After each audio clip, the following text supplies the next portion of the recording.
नमस्कार दोस्तों, target with PS Parihar channel में आपका स्वागत है। आइए शुरू करते हैं और देख लेते हैं कि दैनिक सायंकाल समाचार के इस वीडियो में विद्यार्थी जीवन से संबंधित कौन कौन सी सूचनाएं हैं। आज बेसिक को लेकर के सीएम योगी की एक बैठक हुई थी, उस पर क्या निर्णय हुआ है और प्रयागराज से कुछ भर्तियां आई हैं एजुकेटर की, उनको भी देखेंगे, पूरी चर्चा करेंगे। तो वीडियो को जल्दी से लाइक करते हैं, शेयर करते हैं। जिन छात्रों ने चैनल को सब्सक्राइब न किया हो सब्सक्राइब कर लें, ताकि आप लोगों को इसी प्रकार की अथेंटिक अपडेट सबसे पहले मिलती रहे और वीडियो को लास्ट तक देखने की कोशिश करें। सारी जो सूचना है वो महत्वपूर्ण है। चलिए आगे बढ़ने से पहले एक सूचना है उन विद्यार्थियों के लिए जो विद्यार्थी उत्तर प्रदेश दरोगा भर्ती की तैयारी कर रहे हैं। वे सभी अभ्यर्थी एडुका जोन की इस जबरदस्त बुक को ले सकते हैं। काफी अच्छी पुस्तक है ये। यूपीएसआई में जो मूल विधि एवं संविधान आता है उसकी ये बुक है, और जो सिलेबस इसका होता है उत्तर प्रदेश दरोगा भर्ती का सारा जो सिलेबस है मूल विधि का इसमें दिया गया, आप लोग देख सकते हैं। इसमें 2023 की बीएनएस वगैरह भी अपडेट कर दिया गया, बिल्कुल अपडेटेड आपको स्टडी मटेरियल इसमें मिल जाएगा।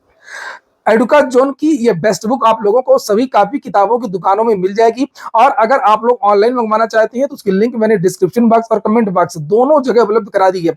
यहाँ पर ये देख सकते हैं चैप्टर वाइज बताया गया इंडेक्स में कि कौन सी चीजें इसमें, जैसे भारतीय दंड संहिता, भारतीय साक्ष्य अधिनियम 1872, महिलाओं, बच्चों, अनुसूचित जाति के सदस्यों आदि को संरक्षण देने संबंधी विधिक प्रावधान। ये देखिए मोटर वाहन पर्यावरण संरक्षण, जहां जहां सिलेबस आता सारा जो सिलेबस इसमें दिया गया, ये देखिए पूरे का पूरा चैप्टर दिया गया यहाँ पर। ये भारतीय दंड संहिता 1860 का ये देखिए पूरा दिया हुआ है। इसके बाद में ये दिया हुआ है, और इससे संबंधित जो क्वेश्चन पूछे जाते हैं या पूछे जा सकते हैं, संभावित क्वेश्चन भी आप लोगों को इसी पुस्तक में नीचे मिल जाएंगे, और सभी प्रश्नों की जो विस्तृत व्याख्या है वो भी आपको देखने को मिल जाएगी।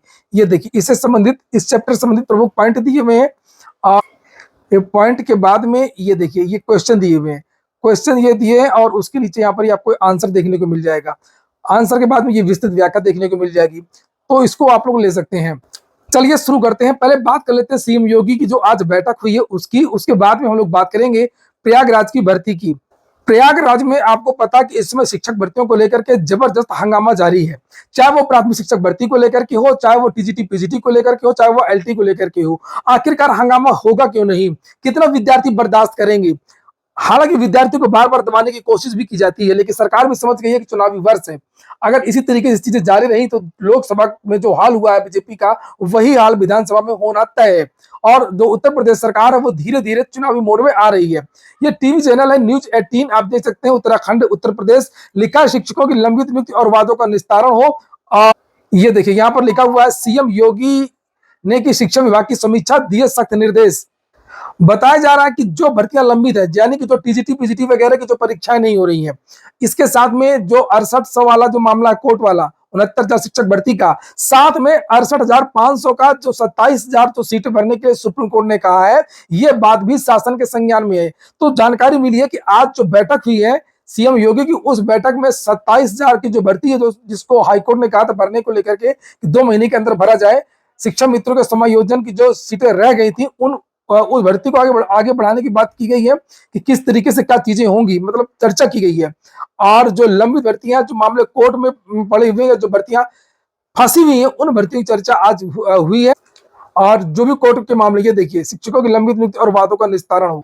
ये देखिए एक और समाचार क्लिप है, सीएम योगी ने की शिक्षा विभाग की समीक्षा, दिए सख्त निर्देश। तो देखते हैं सीएम योगी की इस तरह की कई बैठक हो चुकी है, कई बार ट्वीट कर चुके हैं, कई बार बयान देते रहते हैं, लेकिन भर्तियों को लेकर के कुछ होता नहीं है, ये यथार्थ सत्य है, इसको सभी विद्यार्थी जान चुके हैं।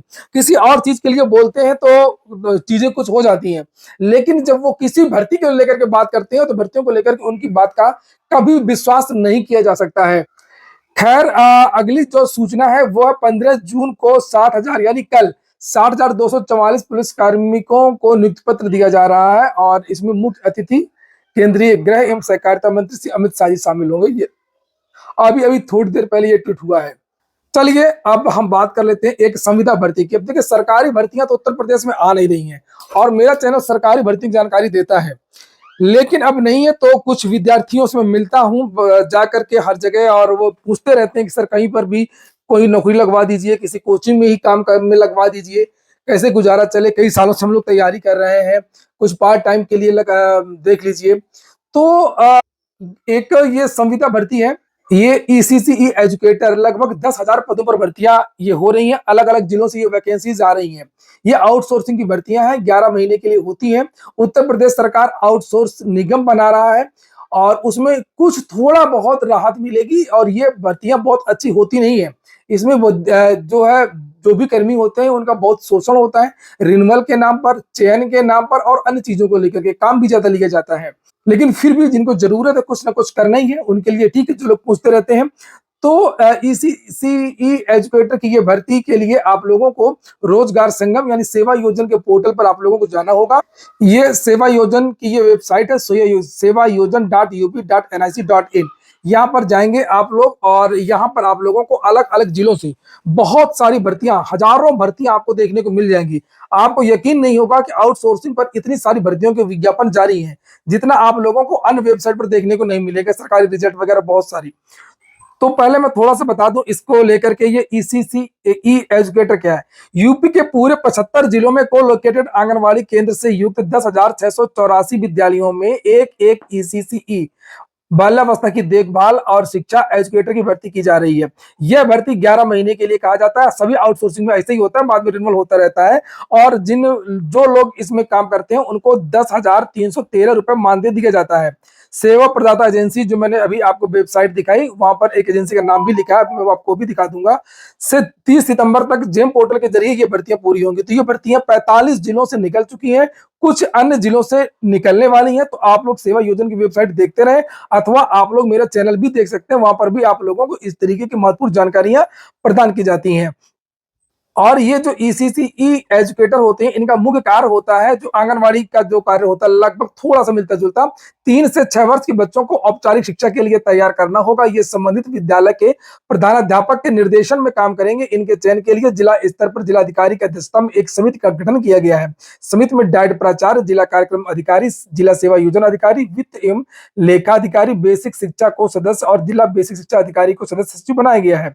इस समिति को सहयोग करने के लिए एक उप समिति का गठन भी किया जाएगा जो चयन प्रक्रिया एवं दक्षता प्रमाणीकरण का कार्य करेगी। कुल मिलाकर के जो छोटे बच्चे हैं उनको आप लोगों को देखभाल करनी होगी, उनको पढ़ाना होगा। लिखा है कि इसमें योग्यता के बारे में जानकारी दी गई है कि इसमें ऐसे सभी विद्यार्थी पात्र होंगे जो किसी विधि द्वारा स्थापित या यूजीसी से मान्यता प्राप्त विश्वविद्यालय से स्नातक परीक्षा में गृह विज्ञान, जिनका होम साइंस मुख्य विषय यानी या सेकेंड ईयर में हो या थर्ड ईयर में हो, न्यूनतम 50% अंक हो जिनकी जनरल की। आरक्षित वर्गों के लिए न्यूनतम अंकों में 5% की छूट दी जाएगी। और ऐसे अभ्यर्थी पात्र भी होंगे जो नर्सरी अध्यापक परिशिक्षा, एनटीटी, सीटी नर्सरी या डीपीएससी में कम से कम 2 वर्ष की अवधि का डिप्लोमा अथवा समकक्ष योग्यता जो हासिल करते हों। तो अगर आपका स्नातक में होम साइंस नहीं है लेकिन आप स्नातक हैं और नर्सरी शिक्षा, एनटीटी वगैरह ये सब किए हैं, तब भी आप लोग आवेदन कर सकते हैं। एज तो उत्तर प्रदेश में जो होती है वही है, आयु अधिकतम 40 वर्ष, 18 से 40 के जो युवा हैं वो आवेदन कर सकते हैं। और इसको लेकर के लिखा है कि यह मेरिट बनेगी। सेवा प्रदाता एजेंसी द्वारा अभ्यर्थियों की सूची उपलब्ध कराई जाएगी जो मेरिट पर तैयार होगी। यह मेरिट सूची हाई स्कूल, इंटर, स्नातक और प्रशिक्षण योग्यता के प्राप्तांकों के प्रतिशत के योग के औसत के आधार पर जिले की मेरिट लिस्ट अवरोही क्रम में तैयार होगी। अब वापस आ जाइए वेबसाइट पर। तो वेबसाइट ये देख लीजिए, यहाँ पर लिखा हुआ है, ये देखिए ईसीसी एजुकेटर, ये सेवा प्रदाता कंपनी FLS एंड MPS ये भर्ती करवा रही है, इसको जिम्मा दिया गया है। पोर्टल वही है आपका सेवा योजन। और ये 13 ये कल वेबसाइट पर लिंक हुआ है, आज से इसके आवेदन शुरू हो रहे हैं। लास्ट डेट इसकी 21 जून है, यहाँ पर लिखा हुआ है। इसकी योग्यता के बारे में जानकारी दी गई है। इसकी योग्यता साफ साफ लिखा है, बीए होम साइंस के साथ में अगर है तो आवेदन कर सकते हैं। और इसके समकक्ष ये भी है, अगर आपने केवल डिप्लोमा किया हुआ है एजुकेशन का, diploma in pre school education, और या अदर है इसका एनटीटी अगर आपने किया है, तो भी आप लोग आवेदन कर सकते हैं। बाकी चीजें मैंने आपको बता ही दिया है। आयु वगैरह के बारे में पहले ही जानकारी दी गई है। लोकेशन है इसकी उत्तर प्रदेश, उत्तर प्रदेश का प्रयागराज। पदों की संख्या के बारे में भी यहाँ पर जानकारी दी गई है ऊपर, शायद ये 287 पद हैं, काफी संख्या में पद है। प्रयागराज से अलग अलग जिलों में इस तरीके से वैकेंसी आ रही है, तो प्रयागराज का काफी लोगों को इंतजार भी था, तो फिलहाल प्रयागराज से वैकेंसी आ गई है। सेवा योजन वेबसाइट में जाएंगे तो प्रयागराज से लगभग 5-6 वैकेंसीज आपको और देखने को मिलेंगी अलग से। तो ये तो हो गई है ईसीसी एजुकेटर की। और इससे संबंधित कोई और प्रश्न हो तो आप लोग पूछ सकते हैं। इसका नोटिफिकेशन भी इसी वेबसाइट पर मिल जाएगा। ये देखिए जो बातें मैंने बताई वही चीजें यहाँ पर भी लिखी हुई हैं। शैक्षणिक योग्यता के बारे में जानकारी दी गई है, ये देखिए ये अथवा में है एनटीटी, ये ना समझिएगा कि गृह विज्ञान के साथ में आपको ये करना हो, या तो गृह विज्ञान हो बिल्कुल और कुछ ना किया हो तो आवेदन कर सकते हैं, और नीचे यहाँ पर अथवा करके लिखा नर्सरी अध्यापक एनटीटी वगैरह ये सब किया हो तो भी आप लोग आवेदन कर सकते हैं। यहाँ पर ये मानदेय के बारे में जानकारी दी गई है, वैसे है तो इनका 14,615, विभिन्न चार्जेस वगैरह यहाँ पर लिखे हैं, और मेले का मानदेय कितना 10,313। वैसे जब आउटसोर्सिंग निगम बन जाएगा तो हो सकता है कि इन लोगों का जो ये मानदेय वो दुगना हो जाए। वैसे ज्यादातर जो इसमें योग्यता वैसे मांगी गई है स्नातक, तो हो सकता है कि लगभग 18,000 19,000 के आसपास मिले, क्योंकि आउटसोर्स जो निगम बन रहा है उसमें न्यूनतम 15,000 है, जिसमें योग्यता हाई स्कूल वगैरह है, और इसमें तो स्नातक लिखा हुआ है तो 18,000 के ऊपर मिल सकता है। फिलहाल अभी तो आपको इतना ही मिलेगा। ये सेवा योजना की वेबसाइट है, आप यहाँ पर ऐसे जाएंगे और यहाँ पर देखिए बहुत सारी भर्तियां आपको और देखने को मिल जाएंगी आउटसोर्सिंग में जो लोग करना चाहते हैं। ये देखिए पूरी लिस्ट यहाँ पर दी गई है। ये देखिए, ये देखिए बाराबंकी, ये देखिए, ये देखिए, ये देखिए प्रयागराज से कुछ और भर्तियां भी हैं, जैसे ये राजस्व एवं आपदा विभाग से निकली है यहाँ पर ये वैकेंसी, ये 15,000 रुपए इसमें मानदेय मिलेगा। प्यून यहाँ पर पद का नाम लिखा है। टोटल आवेदन कितने आ चुके हैं अभी तक 451, लास्ट डेट इसकी कितनी है 20 जून। यहाँ पर इस मैंने पहले भी इसके बारे में आपको बताया किस तरीके से आउटसोर्सिंग की भर्ती आप लोग आवेदन कर सकते हैं। प्रयागराज से ये वैकेंसी हो गई, और ये स्वीपर की वैकेंसी है, ये देखिए वॉचमैन की वैकेंसी है 12,788। इस तरीके से ये देखिए प्रयागराज की पूरी लिस्ट है। ये देखिए माध्यमिक शिक्षा सेवा चयन बोर्ड से वैकेंसी निकली है। ये देखिए ये डाटा लाइव कंप्यूटर टेक्नोलॉजी की संस्था है, ड्राइवर की वैकेंसी निकली है। इसका नाम तो शिक्षा सेवा चयन आयोग हो गया है। इसको मिलेगा 19,763 रुपए, और कितने आवेदन, इसमें काफी आवेदन आ चुके हैं। शिक्षा सेवा चयन आयोग माध्यमिक शिक्षा सेवा चयन बोर्ड लिखा है, यहाँ से और वैकेंसी आई है। ये देखिए लिखा हुआ है, ये है कंप्यूटर ऑपरेटर की वैकेंसी, शिक्षा सेवा चयन आयोग माध्यमिक शिक्षा सेवा चयन बोर्ड लिखा हुआ है।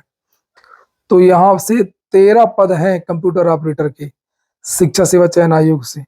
किसी को शिक्षा सेवा चयन आयोग में जाना हो तो जा सकता है, आवेदन कर सकता है। ये देखिए 21 से 42 के जो युवा हैं वो आवेदन कर सकते हैं। योग्यता वगैरह यहाँ पर ये दी गई है। ये देखिए SSC पास हो, BCA किए हो, गुड नॉलेज हो इंग्लिश का, डाटा का ये वगैरह, टाइपिंग भी आती हो।